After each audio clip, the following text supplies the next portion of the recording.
Hello. In this video we will see how to use colours in the spreadsheet and scatterplot features of the Mercury Data Analysis module to make it easier to distinguish trends in data. The data we will use has been generated in Conquest.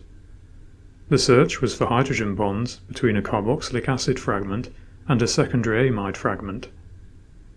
The intermolecular distances, angles, and additionally the NH bond length were measured as shown in the diagram. The data was then transferred from Conquest to Mercury. You can find out more about how to do this from the resources linked in the description. In the Data Analysis module in Mercury, you can see several columns in the spreadsheet. The columns we are interested in are CO_H, which is the carbonyl oxygen to amide H distance, N_H, which is the NH bond length, and N_H_O, which is the bond angle involving NH of the amide and the carbonyl oxygen. Let's see if there are any correlations between these parameters. From the Display menu, select Colors. In the Customize Colors dialog, hold down Control and click on CO_H, N_H, and N_H_O. Then click the Add button. Click OK.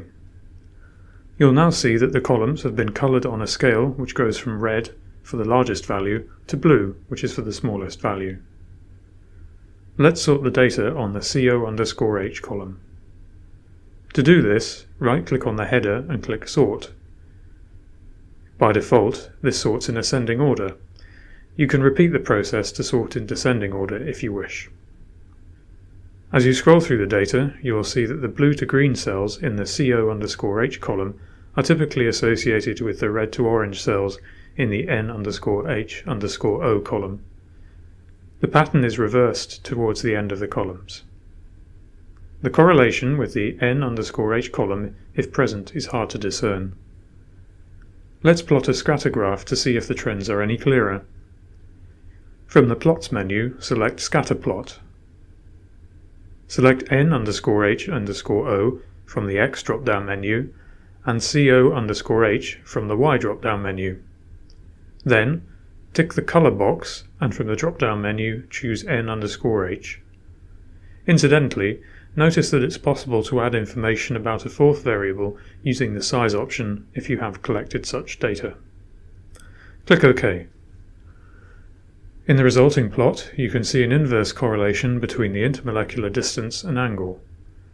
Additionally, the NH bond length does seem to be somewhat correlated with the CO_H distance, which is reasonable.